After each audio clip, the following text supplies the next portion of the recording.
What's up, guys? It's been a long time since I did a comic review for you guys, a video, whatnot. Just been busy with my friends and just kind of relaxing off work. Been off work for a couple weeks now, and just been buying a lot of comics and stacking them up and doing our me and my friends were doing a comic, so that should be coming out pretty soon. My uncle is going to try to help me print it out. I don't know if it's going to cost a lot of money. I still have yet to figure out what's exactly we got to do to print this thing, because we got it in black and white and we don't really know how we're going to put color to it yet. If we're going to ink it old style or what's going to go down for the coloring, we don't know yet. Kind of in the beginning stages, but the comic, the first issue is done. It's going to be coming out maybe in a couple months down the road, so check in for that, guys. It's going to be sick, so I'm excited. I'm going to show you guys what's up with the comic haul that I got. It's tons of great issues. Kick back and enjoy. Got some classics for you today. Alright. Start out with The Amazing Spider-Man, one of my favorite covers. Romita, what's up? This guy is just like a sleek artist. Look at this cover, man. It's just beautiful. I love Romita art. Romita Spider-Mans. It's the shit. The sick stuff, man. Look at the background. The color choice. It's astounding. So sexy. So I think it's actually the first appearance of the new Mysterio. I love the way Romita draws Ock, too. Doc Ock. I love Ditko. I love Ditko's style, but Romita does have cool stuff about his style as well. And I've just been going out on the Romita stuff. Got another one right here. This is just an awesome cover, man. I love it. The color on Spider-Man's suit is kind of purplish, which I think is awesome. Doesn't really bother me. It would be cool if it was blue, but it just looks cool purple on this one. Action-packed. You can't really see it, which kind of sucks. But yeah, this is number 157, so you can kind of go look at it, look up the detail on it. Look at that. Yeah. The glare.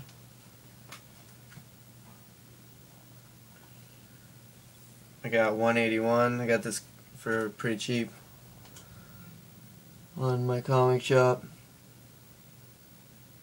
For like $1.50, I think. Gil Kane cover. I love this cover right here.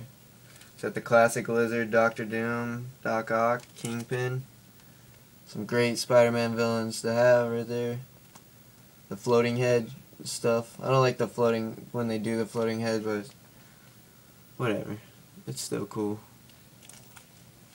How else are you going to cram all those characters in there with good detail, you know? Floating head thing is alright. I don't really mind it. That was 181, and here's 201, one of my favorite covers of all time right here. It's got like the Jim Stranko swirly thing going on. Romita did it. Romita and McCloud, I think. Yeah. Spider-Man looks really awesome on this issue. And Punisher, man. Sick cover right here. I just recently found out about this, actually. Like, Amazing Spider-Man issues tend to pop out at me, and I'm like, whoa, I've never even seen that cover, and I love when that happens, because I'm like, whoa, this is a cool issue. So yeah, love this issue. That's 201. Got a cool Gil Kane Daredevil. Got a couple of Daredevils. My buddy, one of my favorite, well, not my buddy, but a guy I like to watch his videos on here. His name is Mob Medina. He's obsessed with like Daredevil. I like him though. He does good comic reviews. He's pretty cool. Check out his channel. It's Mob Medina 7. Mob Medina 7. Alright. This one's for you, Mob. Check out this Daredevil. This guy always reminded me of like a Ditko character, like Mr. A or The Question or something like that. Or Rorschach for you guys that don't even know about Ditko. That's Alan Moore, Watchmen. He pretty much based Rorschach off Mr. A. I believe, or The Question. Either one. But look at that Gil Kane cover, man. Sick. This is number 124. And that guy's name is Copperhead, and I think it's his first appearance in this issue. Gotta love Daredevil. Here's another Daredevil. I'm not sure who does this cover. Might be Gil Kane. I don't know. I forgot. But it's dope. It's got the Beetle, which is one of my favorite Spider-Man villains. I really don't know where the Beetle first appears. I think it's somewhere else besides the Amazing Spider-Man. I'm not sure. But this is number 140, Daredevil. Love this cover right here. He's like falling into some saws. I don't know how he's gonna get out of that one.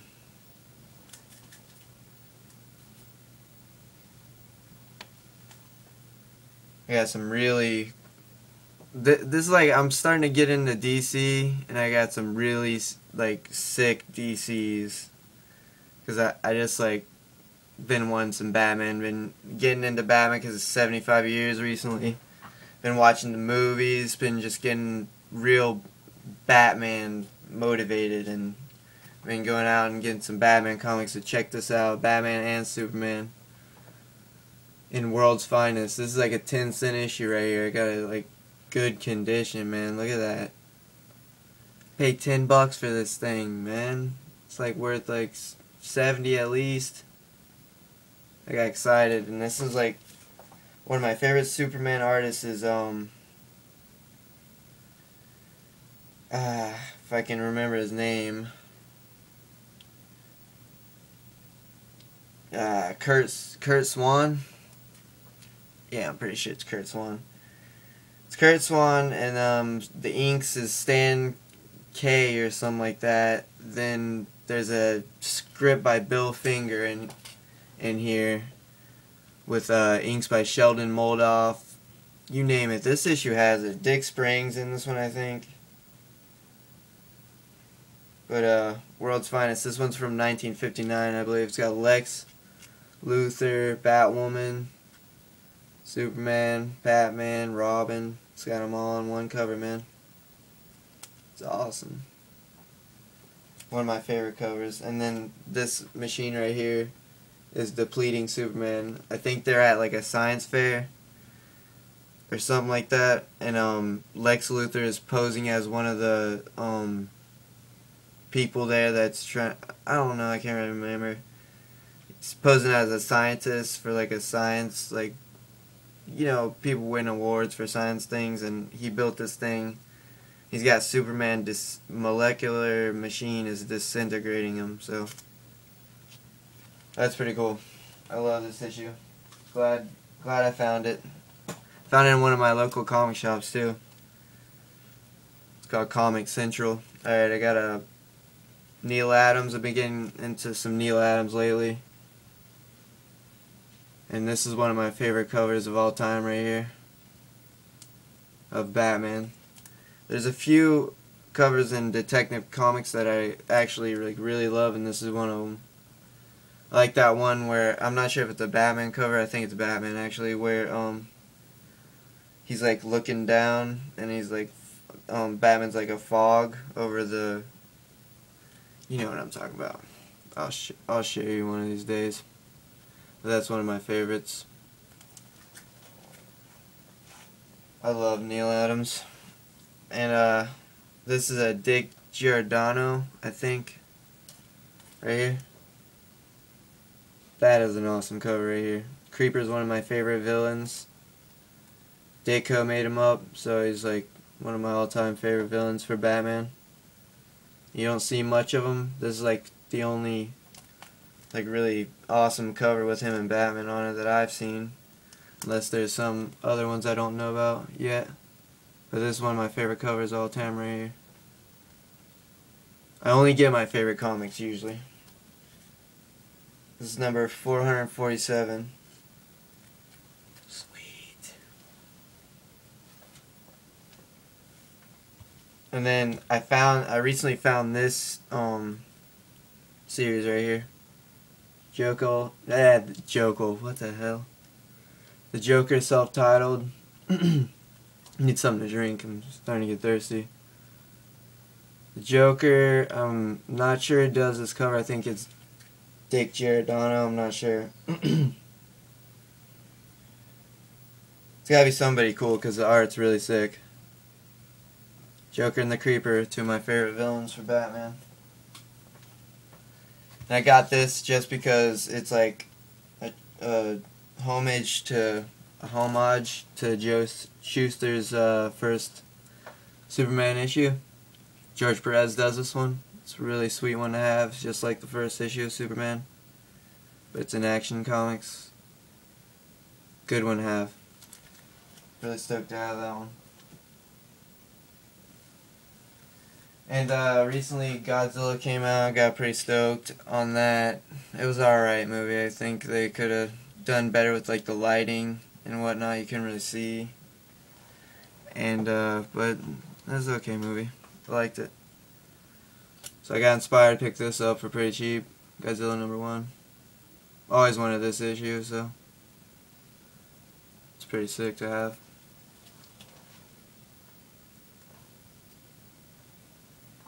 Now I'm gonna get into like some juicy stuff right now. Here comes the Ditko, the lovely Ditko, the classic Ditko is one of my favorite issues right here. Meteor Man gets his powers from a meteor. It's really a sick ass issue, man. And that's number 36. I love this comic, man. Ditko's my favorite.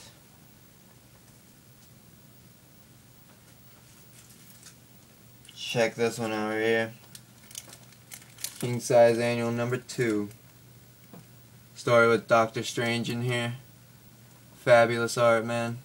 Got it in a good condition. For cheap. Stoked. Came in a Mylar too. I just love this image of Spider-Man on here. I love this front cover.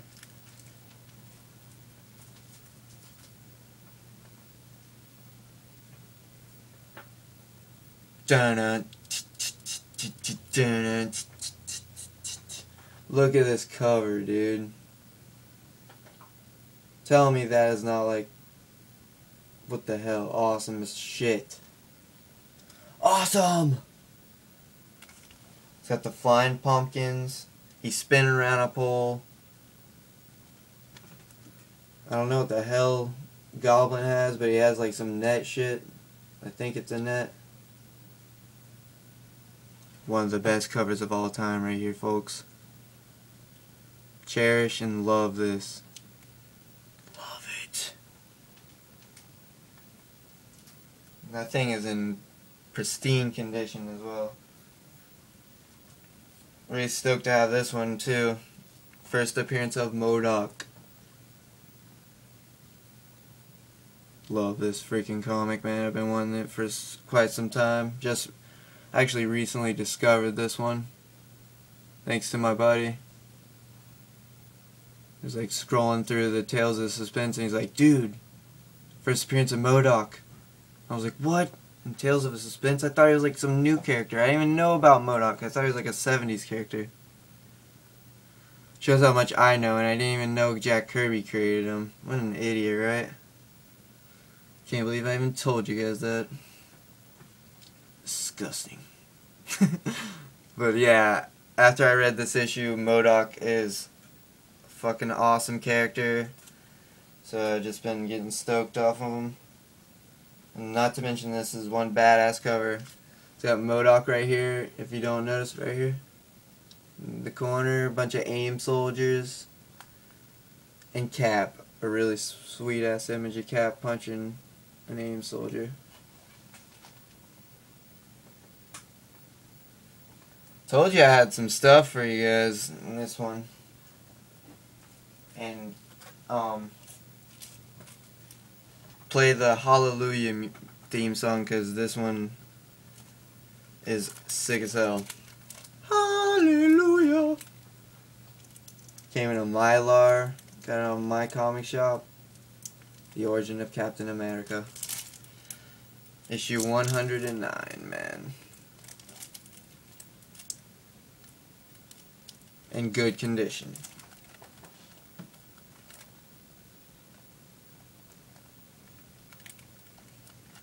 It was graded at a 4.0, but it doesn't look like a 4.0, man.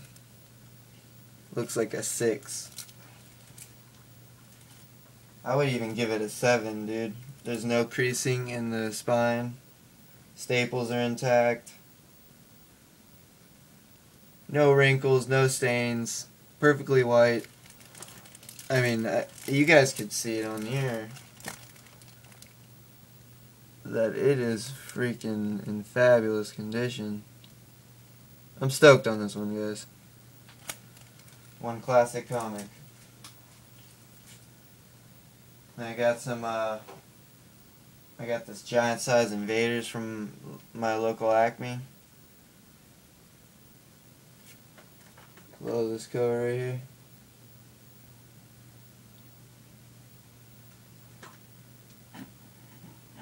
Hold on, let me put the light on. It's got a Nazi symbol on there. It's got a Cap. I think it's got,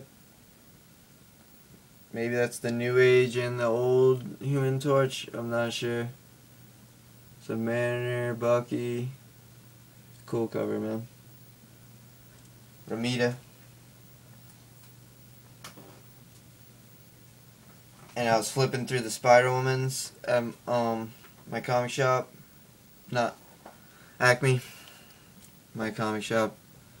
And surprised to find this for cheap. I was like, hell yeah, I gotta pick that up.